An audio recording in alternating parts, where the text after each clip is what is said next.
April 14 അഗ്നിരക്ഷാ വാരാചരണത്തോടനുബന്ധിച്ച് പെരുമ്പാവൂർ അഗ്നിരക്ഷാ നിലയത്തിൽ ഉപകരണങ്ങളുടെ പ്രദർശനവും അഗ്നിരക്ഷാ വാഹന റാലിയും ബോധവൽക്കരണ ക്ലാസും സംഘടിപ്പിച്ചു.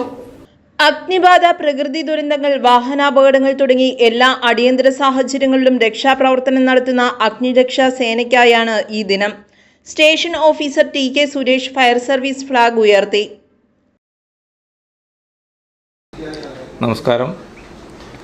ഏപ്രിൽ 14 ഇന്ന് വിഷുവിനൊപ്പം ഫയർ ഡേ കൂടി Kerala fire and rescue service ആചരിക്കുകയാണ്.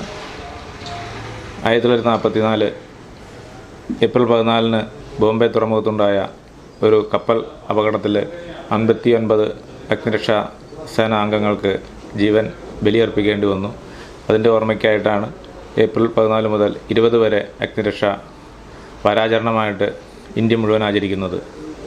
അതിൻ്റെ ഭാഗമായിട്ട് കേരള അഗ്നിരക്ഷാ സേനയിൽ ഇന്ന് ഏപ്രിൽ 14 ഫയർ ഡേ ആയിട്ട് ആചരിക്കുന്നതിനൊപ്പം ബോധവൽക്കരണ ക്ലാസുകൾ, ഉപകരണങ്ങളുടെ ഫോട്ടോ പ്രദർശനം, ഉപകരണങ്ങളുടെ ഡെമോൺസ്ട്രേഷൻ, മറ്റ് ബോധവൽക്കരണ ക്ലാസുകൾ എന്നിവ നടത്തപ്പെടുന്നു. പ്രിവെൻഷനാണ് ഏറ്റവും നല്ല മാർഗം. അഗ്നിബാധ ഉണ്ടായാൽ അണയ്ക്കുന്നതിനേക്കാൾ നല്ലത് പ്രിവെൻഷൻ തന്നെയാണ്. ഈ ഒരു അർത്ഥവാക്യം ഉയർത്തിക്കൊണ്ടാണ് ഫയർ ഡേ എല്ലാ വർഷവും ആചരിക്കുന്നത്. Grade station officer P N. Subramanian, grade assistant station officer T K. Eldho, B C. Joshi തുടങ്ങി നിലയത്തിലെ ജീവനക്കാരും സിവിൽ ഡിഫൻസ് അംഗങ്ങളും പങ്കെടുത്തു. പട്ടാൽ അഗ്നിരക്ഷാ നിലയത്തിൽ വിവിധ ഫയർ ആൻഡ് ഇൻസിഡന്റുകളുടെ ഫോട്ടോ പ്രദർശനവും വിവിധ ഉപകരണങ്ങളുടെ പ്രദർശനവും നടത്തി.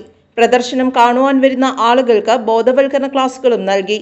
കൂടാതെ നിലയത്തിലെ ഫയർ വാഹനങ്ങൾ ഉൾപ്പെടുത്തി പെരുമ്പാവൂർ ടൗൺ ചുറ്റി വാഹന റാലിയും ഏപ്രിൽ 14 ഫയർ ഡേ സംബന്ധിച്ച സന്ദേശവും നൽകി. ദിനാചരണത്തോടനുബന്ധിച്ച് വിവിധ സ്ഥലങ്ങളിൽ ബോധവൽക്കരണ ക്ലാസുകളും നൽകി വരുന്നു. News desk, Perumbavoor.